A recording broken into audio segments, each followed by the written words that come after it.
ತನುವೆಂಬ ಗುಡಿಯೊಳಗೆ ಮನವೆಂಬ ಸಿಂಹಾಸನವನಿಕ್ಕಿ ಘನ ಮಹಾಲಿಂಗವ ಮೂರ್ತಿಗೊಳಿಸಿ ಸಕಲ ಕರ್ಣೇಂದ್ರಿಯಗಳಿಂದ ಪೂಜೋಪಚಾರವ ಶೃಂಗರಿಸಬಲ್ಲಡೆ ಘನಕ್ಕೆ ಘನ ಮಹಿಮ ನೆಂಬೆನಯ್ಯ ಅಖಂಡೇಶ್ವರ. ಷಣ್ಮುಖ ಶಿವಯೋಗಿಗಳ ಹೆಸರು. ಅವರ ವಚನಾಂಕಿತ ಅಖಂಡೇಶ್ವರ. ಎಷ್ಟು ಚಂದ ಇಟ್ಟಾರ ನೋಡ್ರಿ ಹೆಸರು, ಅಖಂಡೇಶ್ವರ. ಅವ್ರ ದೇವರಿಗೆ ಹೆಸರಿಟ್ಟಾರ ಅವ್ರು. ನಮ್ಮ ದೇವರ ಮನಿ ದೇವ್ರು ಬೇರೆ, ಮನದ ದೇವ್ರು ಬೇರೆ, ಜಾತಿ ದೇವ್ರು ಬೇರೆ, ಧರ್ಮ ದೇವ್ರು ಬೇರೆ, ನಡ್ಕೊಳ್ಳೋ ದೇವ್ರು ಬೇರೆ. ಅವ್ರ ನಮ್ಮ ದೇವ್ರು ಕಂಡು ತುಂಡಾಗ್ಯಾವ. ಆದ್ರೆ ಅವ್ರ ದೇವ್ರು ಅಖಂಡೇಶ್ವರ ಅಂತ ಹೆಸರಿಟ್ಟಾರ ಅವ್ರು. ಅಖಂಡೇಶ್ವರ ಅಂತ ಯಾರಿಗೆ ಅನ್ಬೇಕಂದ್ರ, ಈಗ ತಾಯಂದಿರದಿರಿ ನೀವು, ಈಗ ತಾಳಿ ಹಾಕೊಂತೀರಿ. ತಾಳಿ ನೋಡ್ರಿ, ಮಣಿ, ತಾಳಿಯ ಮಣಿಗಳೆಲ್ಲ ತುಂಡು ಭಿನ್ನ ಅದಾವ. ಆದ್ರೆ ತಾಳಿಯನ್ನ ಪೋಣಿಸಿದ ದಾರ ಅಖಂಡ ಐತದ. ಹಂಗ ಈ ಜಗತ್ತು ನೋಡ್ಲಿಕ್ಕೆ ಖಂಡವಾಗಿ ಕಂಡ್ರು ಈ ಜಗತ್ತನ್ನ ಪೋಣಿಸಿದ ಸೂತ್ರ ದೇವರು ಅವನ ಅಖಂಡ ಇರುವುದಕ್ಕಾಗಿ ಅವನ ಅಖಂಡೇಶ್ವರ ಅಂತ ಹೆಸರು. ಅವನು ಅಖಂಡೇಶ್ವರ. ಅವ ಅಂತನ ಮನುಷ್ಯನೇ ಜೀವನವೇ ಒಂದು ಪೂಜೆ ಆಗಬೇಕು. ಪೂಜೆ ಅಂದ್ರೆ ಗುಡ್ಯಾಗ ಹೋಗಿ ಮಾಡೋದಲ್ಲ, ನಿನ್ನ ದೇಹ ದೇವಾಲಯ ಆಗಬೇಕು. ತನುವೆಂಬ ಗುಡಿಯೊಳಗೆ ಮನವೆಂಬ ಸಿಂಹಾಸನವನಿಕ್ಕಿ. ನಿನ್ನ ಮನಸ್ಸು ಗರ್ಭಗುಡಿಯಾಗಬೇಕು, ನಿನ್ನ ದೇಹ ದೇವಾಲಯ ಆಗಬೇಕು, ನಿನ್ನ ಎದೆಯೊಳಗ ಪರಮಾತ್ಮನ ಪ್ರತಿಷ್ಠಾಪನೆ ಆಗಬೇಕು. ಅದಕ್ಕೆ ಸತ್ಯ ದೇವರು ಅಂತ ಕರೀತಾರೆ. ಇಷ್ಟು ಪ್ರತಿಷ್ಠಾಪನೆ ಆತು ಅಂದ್ರ ನೀ ಏನು ಮಾತಾಡಿದ್ದೆಲ್ಲ ಸದ್ವಚನ. ಅದು ಯಾಕಂದ್ರೆ ಒಳಗೆ ಸತ್ಯ ದೇವ ಇರ್ತಾನೆ. ಏನು ವಿಚಾರ ಮಾಡ್ತೀಯ ಅದು ಸದ್ ವಿಚಾರ, ಏನು ಕೆಲಸ ಮಾಡ್ತೀಯ ಅದು ಸದಾಚಾರ, ಏನು ಭಾವಿಸ್ತೀಯ ಅದು ಎಲ್ಲ ಸದ್ಭಾವ. ಯಾಕಂದ್ರೆ ನಿನ್ನ ಜೀವನವೇ ಪೂಜೆ ಆಗ್ತೈತಿ, ದೇವರಿದೆ ಕುಂತಾನೆ. ನೀನು ದೇವರನ್ನ ಗುಡಿಯೊಳಗೆ ಪೂಜೆ ಮಾಡುವನಲ್ಲ, ನಿನ್ನ ಎದೆಯೊಳಗಿಟ್ಟು ಪೂಜೆ ಮಾಡವ. ಅದಕ್ಕೆ ನಿನ್ನ ಜೀವನವೇ ಒಂದು ಆರಾಧನೆ. ನಾವು ದೇವರನ್ನ ಗುಡಿಯೊಳಗಿಟ್ಟು ಪೂಜೆ ಮಾಡುವುದಲ್ಲ, ದೇವರನ್ನ ಎದೆಯೊಳಗಿಟ್ಟು ಪೂಜೆ ಮಾಡಿದ್ರೆ ಜೀವನ ಒಂದು ಬದುಕೇ ಆರಾಧನೆ ಅಷ್ಟೆ. ಬದುಕು ಆರಾಧನೆ ಆಗಬೇಕು, ಬದುಕೊಂದು ಪೂಜೆ ಆಗಬೇಕಲ್ಲ. ಹೆಂಗ್ ಬದುಕಬೇಕು ಮನುಷ್ಯ? ಸದಾಚಾರಿಯಾಗಿ ಬದುಕುವುದು. ಸತ್ಯವನ್ನ ನೀ ಅರುತಿ ಅಂದ್ರ ಅದು ಜ್ಞಾನ ಮಾರ್ಗ. ಸತ್ಯವನ್ನ ತಿಳಿದ್ರ ಜ್ಞಾನ ಮಾರ್ಗ. ಸತ್ಯವನ್ನ ನಂಬುದಿ ಅಂದ್ರೆ ಭಕ್ತಿ ಮಾರ್ಗ. ಸತ್ಯವನ್ನ ಆಚರಣೆ ಮಾಡಿದಿ ಅಂದ್ರೆ ಕರ್ಮ ಮಾರ್ಗ. ಇವೆಲ್ಲವನ್ನು ತಿಳಿದಿ ಅಂದ್ರೆ ಅದೇ ಮುಕ್ತಿ ಮಾರ್ಗ, ಜೀವನ್ ಮುಕ್ತಾವಸ್ಥೆ ಅಂತ ಕರೆದ್ರ. ಅದಕ್ಕೆ ಇದನ್ನ ತಿಳಿದು ಬದುಕೋದು ಮನುಷ್ಯ. ದೇವ್ರ ನಿನ್ನ ಎದ್ಯಾಕ ಕುಂತ ಅಂದ್ರೆ ನೀ ಏನ್ ಕೆಲಸ ಮಾಡ್ತಿ? ಸದಾಚಾರಿ ನೀನಷ್ಟ. ಸದಾಚಾರಿಯಾಗಿ ಬದುಕಬೇಕು ಮನುಷ್ಯ. ಸದಾಚಾರ ಅಂದ್ರೆ ಸಂತರ ಆಚರಣೆ. ಏನು ದೊಡ್ಡವರು ತಿಳಿದು ಬದುಕ್ಯಾರಲ್ಲ ಆ ಆಚರಣೆ. ಹೆಂಗ್ ಬದುಕಿದ್ರು ಇಲ್ಲಿ ಬದುಕಲಿಲ್ಲ ಏನು? ಎಷ್ಟು ಜನ ಹೇಗೆ ಬದುಕಿದ್ರು, ಎಷ್ಟು ದೊಡ್ಡವರು ಬದುಕಿದ್ರು. ನಾವೆಲ್ಲ ಸರ್ ಎಂ ವಿಶ್ವೇಶ್ವರಯ್ಯನವ್ರ ಹೆಸರು ಕೇಳಿ. ವಿಶ್ವೇಶ್ವರಯ್ಯನವರು ಎಷ್ಟು ದೊಡ್ಡವರು, ಎಷ್ಟು ಆಚಾರಶೀಲರು. ಇವತ್ತು ಮಂಡ್ಯ ಮೈಸೂರು ಕಡೆ ಹೋದ ಜನ ಅವರು KRS ಕಟ್ಟಿದ್ರು. ಅವರೇ ಅದನ್ನ ಡಿಸೈನ್ ಮಾಡಿದ್ದು. KRS ಕಟ್ಟಿದ್ದಕ್ಕಾಗಿ ಇವತ್ತಲ್ಲೆಲ್ಲ ನೀರಾವರಿ. ಜನ ಟ್ರೈನ್ನೊಳಗ ಬಸ್ನೊಳಗ ಮಂಡ್ಯ ಮೈಸೂರು ಕಡೆ ಹೋಗೋರು ಬೆಳೆದ ತೆಂಗು, ಬೆಳೆದ ಬಾಳೆ, ಬೆಳೆದ ಕಬ್ಬ, ಬೆಳೆದ ಭತ್ತ ಹಸಿರು ನೋಡಿ ಇದು ತೆಂಗ, ಇದು ಬಾಳೆ, ಇದು ಕಬ್ಬು ಅಂತ ಹೇಳೋದಿಲ್ಲ. ಆ ಹಸಿರು ನೋಡಿ ಇದು ಬಾಳೆ, ತೆಂಗು, ಕಬ್ಬು ಅಂತ ಹೇಳುದಿಲ್ಲ. ಇದು ಏನೇನು ಕಾಣ್ತೈತೆಲ್ಲ ಇದೆಲ್ಲ ವಿಶ್ವೇಶ್ವರಯ್ಯ, ಇದೆಲ್ಲ ವಿಶ್ವೇಶ್ವರಯ್ಯ, ಇದೆಲ್ಲ ವಿಶ್ವೇಶ್ವರಯ್ಯ. ಅಂಥ ವಿಶ್ವೇಶ್ವರಯ್ಯನವರು KRS ಕಟ್ಟಬೇಕಾದ್ರೆ ನಾಲ್ವಡಿ ಕೃಷ್ಣರಾಜ ಒಡೆಯರು ಮೈಸೂರು ಒಡೆಯರಿದ್ರಂತ. ಇವ್ರು ಅದನ್ನೆಲ್ಲ ಡಿಸೈನ್ ಮಾಡಿ ಪ್ಲಾನ್ ಮಾಡಿ ಕೃಷ್ಣರಾಜ ಒಡೆಯರ್ ಹತ್ರ ಎದುರಿಟ್ಟಾಗ ಕನ್ನಂಬಾಡಿ ಕಟ್ಟಬೇಕು, ಉಪಯೋಗ ಆಗ್ತೈತೆ ರೈತರಿಗೆ.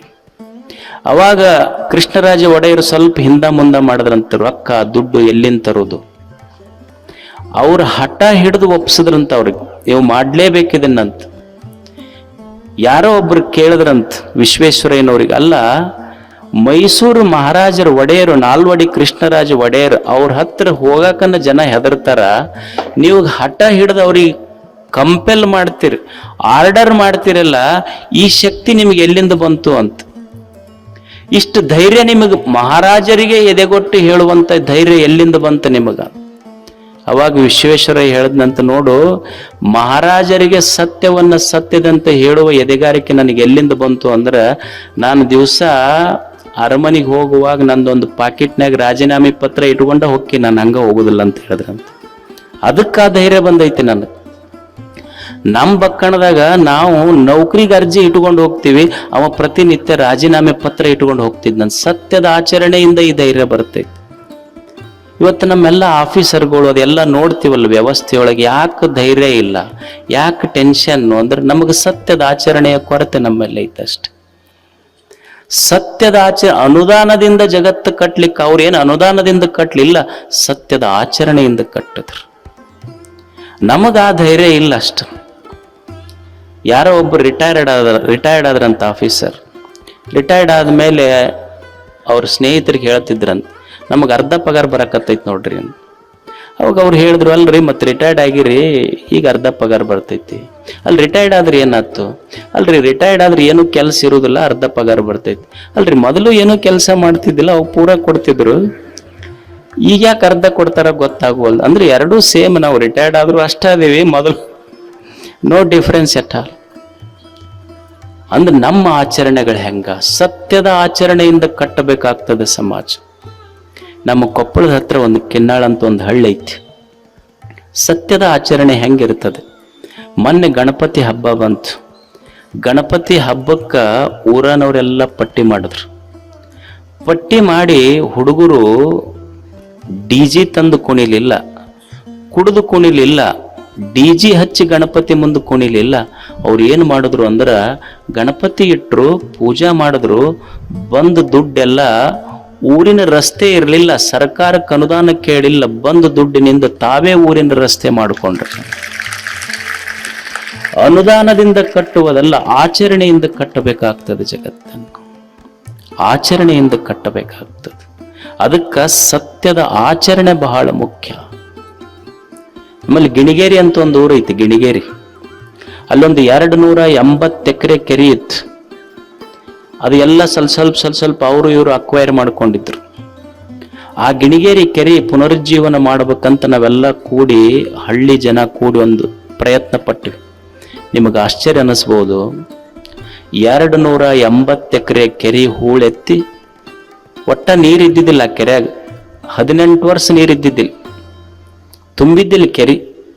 ಅದನ್ನ ಸುಮಾರು 7-8 ಕಿಲೋಮೀಟರ್ ಎಲ್ಲ ಬಂಡ್ ಮಾಡಿ, ಫೆನ್ಸಿಂಗ್ ಮಾಡಿ, ಮಿಯಾವಾಕಿ ಫಾರೆಸ್ಟ್ ರೆಡಿ ಮಾಡಿ, ಚಿಲ್ಡ್ರನ್ ಪಾರ್ಕ್ ಮಾಡಿ, ಅಲ್ಲೊಂದು ಸಭಾಭವನ ಮಾಡಿ ಕೆರೆ ರೆಡಿ ಆಯ್ತು. 18 ವರ್ಷ ಆಗ್ಲಾರ್ದ ಮಳಿ ಅದೇ ವರ್ಷ ಮಳಿಯಾಗಿ ಕೆರೆ ತುಂಬಿತ್ತು. ಸರ್ಕಾರದ ಅನುದಾನದಿಂದಲ್ಲ, ಹಳ್ಳಿ ಜನ 1 ಕೋಟಿ ರೂಪಾಯಿ ಕೂಡಿಸಿ ಕೆರೆ ಕೊಟ್ಟರು. ಅನುದಾನದಿಂದಲ್ಲ, ಆಚರಣೆಯಿಂದ ನಮ್ಮ ನಾಡನ್ನು ನಾವು ಕಟ್ಟಬಹುದು, ಬದುಕನ್ನು ಕಟ್ಟಬಹುದು. ನಮ್ಮ ಏನಿಲ್ಲ, ಭಾರತ ಬಂದ್, ಕರ್ನಾಟಕ ಬಂದ್, ಹಿಂಗಾದ್ರೆ ದೇಶ ಉದ್ಧಾರ ಆಗೋದೆ ಅಂತ. ಶಾಲೆಗಳು ಬಂದ್, ನಾವೆಲ್ಲ ಸ್ಟ್ರೈಕ್ ಮಾಡ್ತೀವಿ, ಇಲ್ಲಿ ಶಾಲೆ ಬಂದ್ ಮಾಡ್ತೀವಿ, ಆಸ್ಪತ್ರೆ ಬಂದ್ ಮಾಡ್ತೀವಿ, ಹಾಲು ಬಂದ್, ನೀರು ಬಂದ್, ಬಾರ್ ಮಾತ್ರ ಬಂದಿಲ್ಲ, ಉಳಿದಿದ್ದೆಲ್ಲ ಬಂದಕ್ಕ. ಮತ್ತ ಅವತ್ತು ಜಾಸ್ತಿ ಇರ್ತಾವ. ಹಿಂಗಾದ್ರೆ ದೇಶ ಕಟ್ಟುವುದು ಯಾವಾಗ? ನಾವು ಸದಾಚಾರದಿಂದ ದೇಶ ಕಟ್ಟಬೇಕು.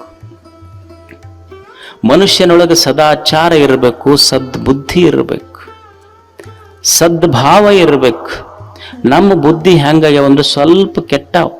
ಯಾವಾಗ ದೇವರು ಎದ್ಯಾಗ ಕುಂತ ದೈವಿ ಭಾವ ಇತ್ತು ಅಂದ್ರೆ ಸದ್ಬುದ್ಧಿ, ಬರೇ ಬುದ್ಧಿ ಇರುವುದಿಲ್ಲ, ಸದ್ಬುದ್ಧಿ ಇರ್ತೈತಿ. ಅದು ಸದ್ಬುದ್ಧಿ ಏನ್ ಮಾಡ್ತೈತಿ ಅಂದ್ರೆ ವಿಚಾರ ಮಾಡಾಕತ್ತೈತಿ. ಸದ್ವಿಚಾರ ಅಂತ ಕರೀತಾರ. ಅದಕ್ಕೆ ಯಾವುದು ಸರಿ ಯಾವುದು ತಪ್ಪು ಅಂತ ಸ್ವಲ್ಪ ವಿಚಾರ ಮಾಡಕ್ ಹಸ್ತೈತಿ. ಸರಿ ತಪ್ಪುಗಳನ್ನು ವಿಚಾರ ಮಾಡಕ್ ಹಸ್ತೈತಿ. ಈಗ ನೀವು ಮನ್ಯಾಗ ಇದು ಏನೋ ಆರಾಮಿಲ್ಲ ಅಂತ ತಿಳ್ಕೊಡ್ರಿ, ಸ್ಕ್ಯಾನ್ ಮಾಡಿಸ್ತೀರಿ ಇಲ್ಲ? ಸ್ಕ್ಯಾನ್ ಏನ್ ಮಾಡ್ತೈತಿ ಅಂದ್ರೆ ಎಲ್ಲಿ ದೋಷ ಐತಿ ಅದು ತೋರಿಸ್ಕೊಡ್ತೈತಿ. ಹಂಗ ಮನುಷ್ಯನಿಗೆ ಸದ್ವಿಚಾರ ಅಂದ್ರೆ ಎಲ್ಲಿ ತಪ್ಪೈತಿ ತೋರಿಸ್ಕೊಡ್ತೈತಿ, ನಾ ಏನ್ ತಪ್ಪು ಮಾಡ್ತೇನೆ. ಈ ಕಾಯಿಪಲ್ಯ ಮಾರ್ಕೆಟ್ಗೆ ಹೋಗ್ತೀರಿ, ಎಲ್ಲಾನು ಇದ್ದಿದ್ದೆಲ್ಲ ಕಾಯಿಪಲ್ಯ ಪುಟ್ಟ್ಯಾಗ ಹಾಕೊಂತೀರೇನು? ಆರಿಸಿ ಹಾಕೊಂತೀರಿ, ಕೆಟ್ಟದ್ದು ತೆಗಿತೀರಿ, ಚಲೋದು ಪುಟ್ಟ್ಯಾಗ ಹಾಕೊಂತೀರಿ. ತಾಯಂದಿರ ಅನ್ನ ಮಾಡ್ತೀರಿ, ಅನ್ನ ಹೆಂಗ್ ಮಾಡ್ತೀರಿ ಅಂದ್ರೆ ಎಲ್ಲ ಕೂಡಿ ಮಾಡೋದಿಲ್ಲ, ಮೊದಲ ಅಕ್ಕಿ ಮರದಾಗ ಹಾಕೊಂತೀರಿ, ಅದನ್ನ ಹಳ್ಳ ಇದ್ದಿದ್ದು ತೆಗೆದು ಚಲೋ ಅಕ್ಕಿ ಕುಕ್ಕರಿಗೆ ಹಾಕ್ತಿರಿ. ಯಾಕಂದ್ರ ಹಳ್ಳ ಇದ್ರ ಹೊಟ್ಟೆ ಕೆಡ್ತೈತಿ ಅಂತ.